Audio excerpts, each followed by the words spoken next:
Why is it that some bands are just so big in Japan? And why is it that these same bands who are so big in Japan sometimes have like zero following in the United States or the United Kingdom? I've gone to festivals in the United Kingdom like Slam Dunk and watched bands like Crown the Empire barely even get people to walk into a tent to watch them. Yet when they go to Japan, they're playing big ginormous arenas on what looks to be the main stage. Sum 41, when they're in the UK, they're playing clubs and theatres, but when they go to Japan, they're playing giant arenas. A few people asked about this in my comments section, most notably Zebrahead. Apparently Zebrahead I find fascinating because they haven't done a US tour in like 10 years. But when they go to Japan, they're playing huge venues, and when they come to Europe as well, they're playing like amphitheaters and stuff. I'm gonna take a deep dive into this and try and find out why Japan, this tiny little country, has this huge love of not only Western music, but is also exporting some really awesome bands such as Crossfaith and 1OK Rock. Before we get into it, guys, if you could please hit the subscribe button, that is the most helpful thing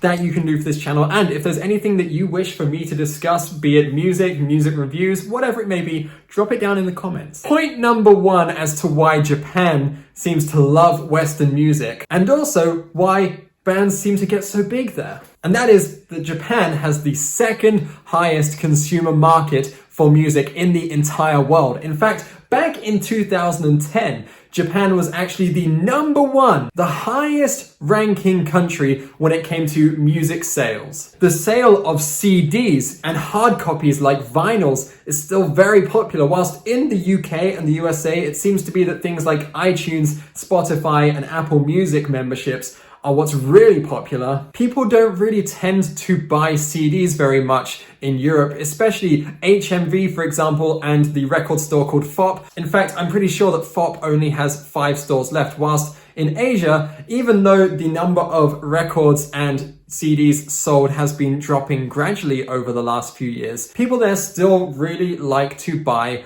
hard copies. But that doesn't explain why these bands are big there. Just because the market's big doesn't mean that the bands should be big, right? Well, put yourself in a position of a record label. What do they care about the most? Making money. They've just given thousands, hundreds of thousands of dollars to this band to go record an album, and they want to see that money back plus more. They want to see profit. They're going to try and find the biggest music markets and distribute there. They are going to aim to get their music heard in those environments. In the United Kingdom, we always had bands promoted on not only radio shows, but also on channels such as Top of the Pops and Kerrang and Scars. Back in the day, there was like MTV and MTV2. And in Japan, they have a similar situation. They have shows like Music Station, really big festivals such as Summer Sonic Festival. Another thing worth mentioning is that YouTube is the most popular video service in Japan, and therefore the labels can these days especially distribute their music so easily with Spotify, YouTube Music, Apple Music. But Sony, the record label which, guess who, Zebrahead are signed to,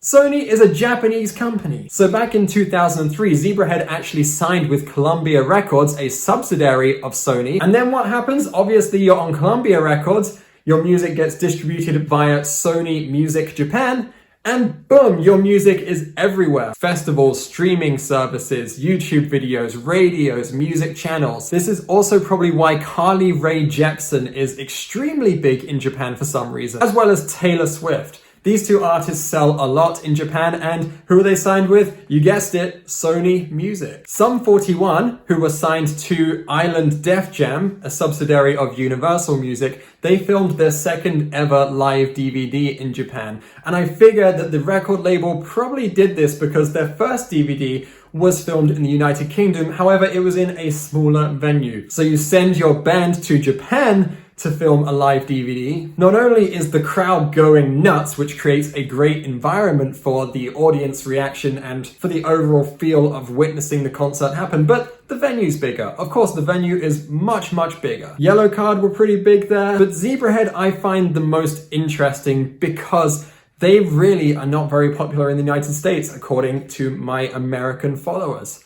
They're pretty big in England. I would say they've never like sold out an arena in England, but they will still attend to the festival and draw a crowd. But in Japan, they are huge. And the one reason I think this might be is because they are an anomaly. They have a gimmick, and I've mentioned this before, that if you are an anomaly or you have a gimmick, you're more likely to become popular. It's the same with if you have a charismatic frontman. For example, Blink-182, I've mentioned before, have Mark and Tom, and they had all of that charisma which other bands didn't have, and that's what made them so relatable and made them so popular all across the world, not just in Japan, but in Europe and in America especially. Bands like Rammstein or Rammstein, that's how my girlfriend says it, she's Czech. Because they are an anomaly, because they are unique, that's what makes them so popular. Again, Slipknot. And Zebrahead do have that to a certain extent.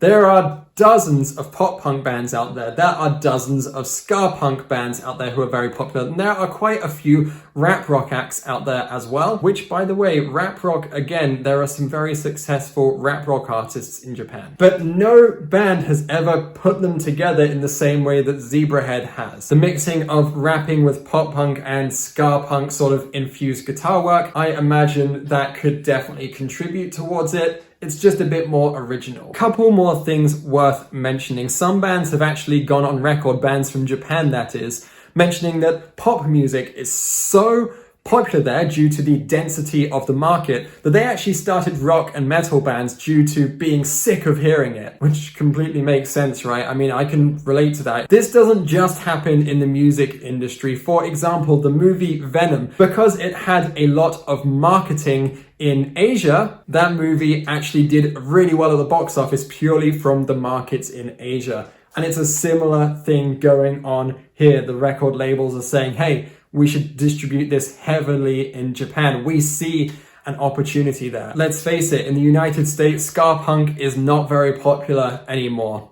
In the United Kingdom, it's pretty popular, but I think that's due to two things. One, we love nostalgia. We love going to nostalgia festivals and seeing cheesy acts like Peter Andre play. It's just really popular. And two, probably something to do with the fact that ska punk has some of its origins in the United Kingdom with bands like, say, Madness. So to summarize, one, record label, whether that be Universal Music in the United States marketing you heavily in Japan, or Sony, who are United States and Japan marketing you heavily all across the board, that can have a great impact on your success. If those record labels don't think you're going to be big there, they won't put you there. It's the same way that if a movie studio thinks that the movie is going to tank, they will release it straight to DVD rather than bother to put it in theaters. Secondly, there's social media. There is YouTube, and now we also have TikTok. There's all kinds of ways to discover music, and there have been for the last 30 to 40 years, especially with the rise in TV programs dedicated to music. Algorithms can be a funny thing. As a YouTuber, I know it's very weird that with my 100 or 200 subscribers at the moment, it's very strange that some of my videos will get 7,500 views and some of them will get 20 views, okay? Sometimes things just get paid more attention to, and the more that they get paid more attention to, the more they get played. Pick a niche and stick to it. All of the bands I've mentioned, Crown the Empire, Zebrahead, Sum 41, they're very niche artists. There's not a lot of bands who sound the exact same as those bands. And for every niche you have, you also have a market. Let's say that you are a weight loss personal trainer. You would not go and market your services to a bunch of people who are already very muscly or very skinny. You would only market it to the people who you want to be selling your services to. So if you have a niche and you see that there is a good market, say Japan, who like rock music but also pop music, and they don't have a lot of metalcore going on there. Look, in the United States and the United Kingdom, there's so much competition for metalcore, whereas in Japan, probably not as much. Then boom, great way to expand your business or band or whatever it is. Awesome, guys. I hope you enjoyed that video. Like I said, if you could hit the subscribe button and comment down below what else you'd like me to cover, I'd be more than happy to. Thank you so much, guys. I'll see you in the next video.